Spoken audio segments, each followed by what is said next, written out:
Good day, and welcome to the third episode of the For the Win Force Technique workshops.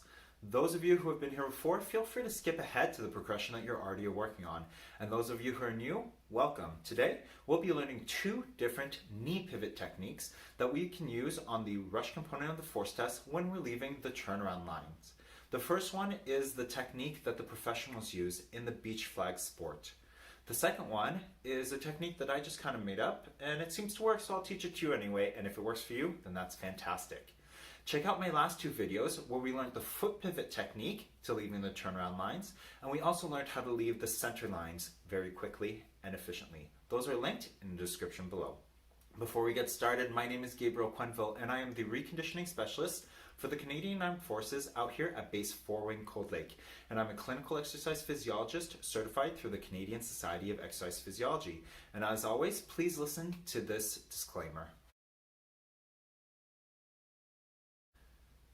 In response to COVID-19, PSP is offering virtual fitness to Canadian Armed Forces members by using social media platforms. The virtual fitness classes tailored to Canadian Armed Forces personnel become accessible to all. Participants who are not Canadian Armed Forces members recognize and acknowledge that their age, their health status, and their physical fitness levels are unknown to me, and it is entirely up to the individual to assess their ability to participate in this class. Since it is preferable to consult your physician before beginning any exercise program, we invite all participants who are not Canadian Armed Forces members to consult the Get Active questionnaire of the Canadian Society of Exercise Physiology and its reference document. Those are linked in the description below. If you experience any pain or difficulty during the exercises presented in this video, it is recommended that you stop and consult a healthcare provider. If you're a Canadian Armed Forces member and you sustain an injury during this video, please remember to fill out a CF98 form. Alright everyone, before we get started on the progressions here, I just want to let you know that when we're using the knee pivot technique, it's really hard on our knees, especially when we're doing it on the gym floor or whatever surface that you're training and or doing the force test on. As per the protocol, if you weren't aware, you're allowed to wear knee pads. So if you're planning on using this technique, when you're training and when you're doing the force test, I do recommend you wear knee pads. That's just to protect your knees. Before we get started on the progressions, I just want to show you quickly the two different techniques and what they look like. The first one is the one that the professionals use, and it's basically the same thing as the foot pivot technique. Go check out my video if you haven't seen it yet. What we're doing is instead of coming up onto our foot, we're coming up onto our knee and pivoting around. In real time, it looks like this, and off you run. I'm not going to run into my back wall, but you get the point. My left foot comes across in front, and I'm rotating on my right knee. If you feel more comfortable rotating on your left knee, then you'll be turning around the other way. The second technique is the one that I just kind of made up. It seems to work really well if you have very good explosive power in your upper body. This one really requires you to be very strong, but it doesn't require as much mobility. So if that's you, this might be the technique for you. Give it a try. What we're looking for, I'm going to be rotating on my left knee this time, and I'm going to be sending my right foot back instead of forward. Kind of looks like this in slow motion. We're going to go up onto my left knee, and I'm going to send my right foot back and across. And once I'm here, I'm exploding off with my arms, twisting on my left knee, and running. I don't have a lot of space here, so I can't really show you what it looks like in real time, but I think you get the point. Just like last week, the first three progressions are going to be the exact same from the first week, second week, and this week. We are looking at, for the first progression, getting comfortable and confident being able to engage not only our core muscles, but our glute and our quadricep muscles at the same time. And we practice that standing up, holding it for about 10 seconds, resting, and repeating multiple times, 3, 4, or 5. The second progression is being able to do that while in the prone position, laying down and doing scapular push-ups 10 times, then going up into the upward plank position, still maintaining a strong core, glute, and quads, while doing scapular push-ups 10 times, resting and repeating 3 rounds. And the final progression is doing your hand release push-up. Great thing about the knee pivot is that if you're on progression number 3, you only need to do the hand release push-ups from your knees. If you want more detail, go to the link in the description below on how to leave the center lines video, and you can go and watch that and learn more about those progressions much more clearly. Remember, option 1 is going to be the knee pivot with your foot going forward, turning around and running. Option number 2 is going to be the knee pivot with your foot sending back and more of that explosive push-up. Try to remember which one you want to be working on, because each progression here forward is going to have an option 1 and an option 2. And you're just going to be working on the option for the technique that you want to be working on. Option number 1 for progression number 4 is going to be a hand release push-up into a deep crossover lunge. You're staying on your knee while you're doing your push-up. Therefore, there's going to be very little space between you and the floor, and it's going to require a lot of hip mobility. Even I struggle with this, and I have relatively good hip mobility. So if you don't have the hip mobility, you have 2 options. Either try to work on the foot pivot, or option number 2 of the knee pivot, and work on your hip mobility, regardless of whether you're going to be using this technique or not.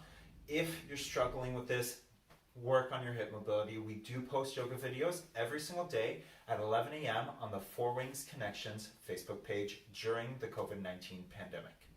So let's get started on progression number 4, option 1. What it's going to be is going to be 3 times 10 hand release push-ups from your knees into a deep crossover lunge. Looks like this. On your stomach, everything's engaged. Core, glutes, quads, hand release, push up on your knees. Then cross over into a deep lunge. If you're doing option number 2, instead of sending the foot forward, we're going to send our foot back and crossed over. It's got to look like this. 3 times 10. Core engaged, glutes and quads. Hand release, press up onto your knees. Then press your body back and send that foot across and behind your body. So my left foot is now on the right side of my body, and my hands are significantly in front of my shoulders. For progression number 5, whether you're working option 1 or option 2, we're going to stick to 3 times 10. We're going to do our hand release push-up into either that deep crossover lunge or that backwards crossover step.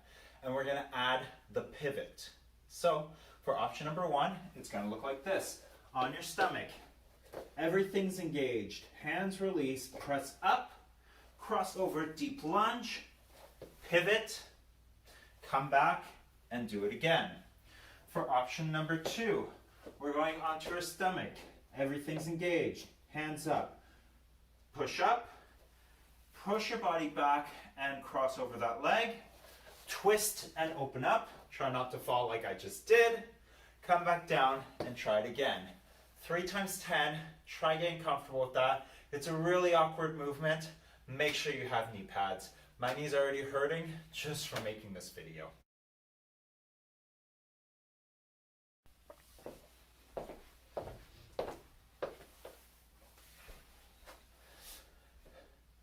Now that we're comfortable pressing up and adding that pivot, for progression number 6, we're going to try to make it a little bit more fluid. If you're here with option number 1, I want you to be focusing on trying to press and twist all in one movement. Go as far as you can and then finish the pivot, come back and restart 3 times, 10 repetitions. It's going to look a little bit like this. On your stomach, everything's engaged. Hand release, press up and twist into one movement. So this is how far I've twisted. I'm going to finish the twist, come back, and go back down, do it again.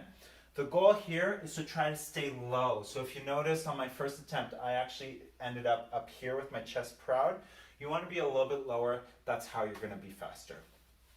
If you're doing option number 2, you want to be explosive off the push and try to twist with that foot being sent behind you. So it's going to look a little bit like this. Everything's engaged. Hand release. Press up and twist. You notice how my hand is still on the ground. I don't have a lot of explosive power in my chest. So the goal would be for you to actually be off the ground. Come and finish the twist. Back down onto your stomach. It takes a lot of power and a lot of coordination. That's why I prefer the foot pivot. But this might be the technique for you. In progression number 7, we're going to add the sprint to what we just did in progression number 6. I want you to press up and twist all in one movement, pause. Then from there, you're going to explode out and run 5 to 10 meters. Come back and do it again. It's going to look basically the same as progression number 6, but you're adding that sprint. Onto your stomachs. Option number 1, hand release, everything is engaged. Press up into that deep twist, pause. Then from here, turn, get up, and start running. Obviously, I'm not going to demonstrate that. I don't want to run into a wall. Option number 2, everything's engaged, hands up, press and push your body back. Send that foot across your body. Once you're here in this very awkward position, do your best to finish that twist and push your body up so you can twist and run 5 to 10 meters. It's going to take a lot of work. Keep working on it or try a different technique. Find the one that works for you. Finally, progression number 8. Once you're finished and comfortable with progression number 8, feel free to incorporate this technique into the rushes component of the force test.